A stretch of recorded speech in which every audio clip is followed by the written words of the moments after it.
আজি শনিবাৰ 2025 চনৰ 19 এপ্ৰিল উভতি চাওঁ ইতিহাসত আজিৰ দিনটো তুলতুল বৰুৱাৰ জন্মদিন 1932 চনৰ 19 এপ্ৰিলত শিৱসাগৰত জন্ম হৈছিল অসমৰ প্ৰথমগৰাকী মহিলা অনাতাঁৰ শিল্পী হিচাপে খ্যাত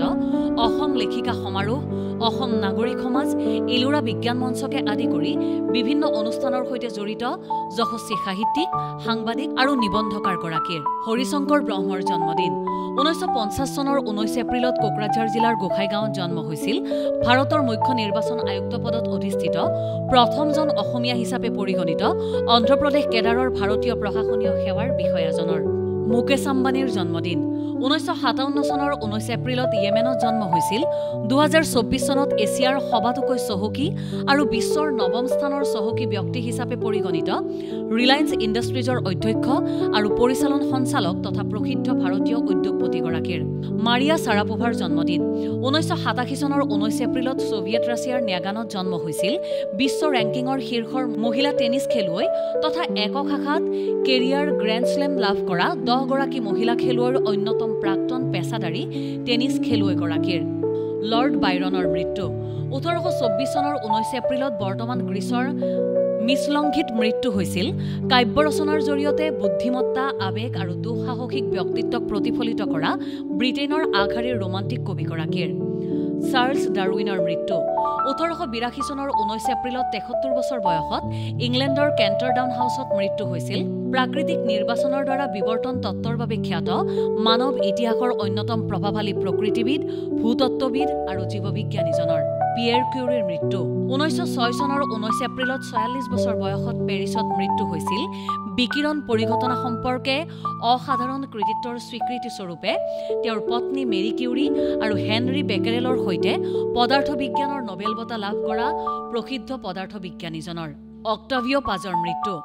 1998 চনৰ 19 এপ্ৰিলত 84 বছৰ বয়সত মেক্সিকো চহৰত মৃত্যু হৈছিল সাহিত্যৰ নোবেল বঁটা বিজয়ী যশস্বী মেক্সিকান কবি লেখক আৰু কূটনীতিবিদগৰাকীৰ আমেৰিকাৰ প্ৰথম স্বাধীনতা যুদ্ধ 1775 চনৰ 19 এপ্ৰিলত মাছাচুচেটছত আৰম্ভ হৈছিল আমেৰিকাৰ প্ৰথম স্বাধীনতা যুদ্ধ আমেৰিকাৰ বিদ্ৰোহী শক্তিৰ সৈতে ব্ৰিটিছ সৈন্যৰ লেক্সিংটন আৰু কনকৰ যুদ্ধৰ পিছত তীব্ৰ হৈ উঠা সংগ্ৰামৰ পৰিণতিত 1783 চনত আমেৰিকাই স্বাধীনতা লাভ কৰে বেলজিয়ামৰ স্বাধীনতাক স্বীকৃতি 1839 চনৰ 19 এপ্ৰিলত বেলজিয়ামৰ স্বাধীনতা সংগ্ৰামৰ পিছত ইউৰোপীয় শক্তি নেদাৰলেণ্ডছ আৰু বেলজিয়ামে স্বাক্ষৰ কৰা লণ্ডন চুক্তি অনুসৰি নেদাৰলেণ্ডছৰ ৰাজতন্ত্ৰৰ পৰা বেলজিয়ামৰ স্বাধীনতাই আনুষ্ঠানিক স্বীকৃতি লাভ কৰে আন্তৰ্জাতিক শ্ৰম সংস্থাৰ প্ৰতিষ্ঠা 1919 চনৰ 19 এপ্ৰিলত প্ৰথম বিশ্বযুদ্ধৰ অন্তত ভাৰ্চাই চুক্তি মৰ্মে সামাজিক ন্যায় আৰু শ্ৰমিক অধিকাৰক স্বীকৃতি দিয়াৰ লক্ষ্যৰে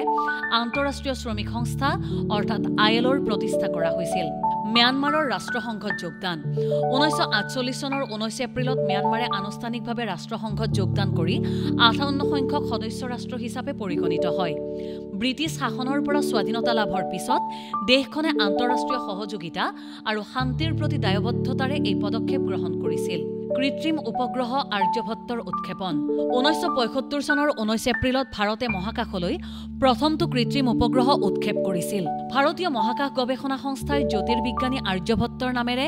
নিৰ্মাণ কৰা উপগ্ৰহটো ৰাছিয়াৰ কাপুষ্টিন ইয়াৰৰ পৰা কসমছ 3 এম ৰকেট ব্যৱহাৰ কৰি উৎক্ষেপ কৰা হৈছিল প্ৰথম ফ্ৰী ফল পেৰাচুট জাম্প 1919 চনৰ 19 এপ্ৰিলত লেছলি ইৰভিনে ওহাইঅ'ৰ ডেটনত বিশ্বৰ প্ৰথমটো পূৰ্ব পৰিকল্পিত ফ্ৰী ফল পেৰাচুট জাম্প কৰি ইতিহাস ৰচনা কৰে তেওঁৰ এই সফলতা বিমান আৰু পেৰাচুট বিকাশৰ ক্ষেত্ৰত মাইলৰ খুঁটি হিচাপে চিহ্নিত হয়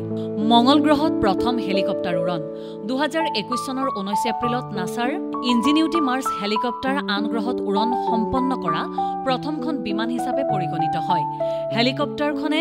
মঙ্গল গ্ৰহৰ পৃষ্ঠত অৱতৰণ কৰি গ্ৰহটোৰ বায়ুমণ্ডলত উৰণৰ সম্ভাৱনীয়তা প্ৰদৰ্শন কৰিছিল ইনফৰমেশ্যন ডেস্ক দেশ টুডে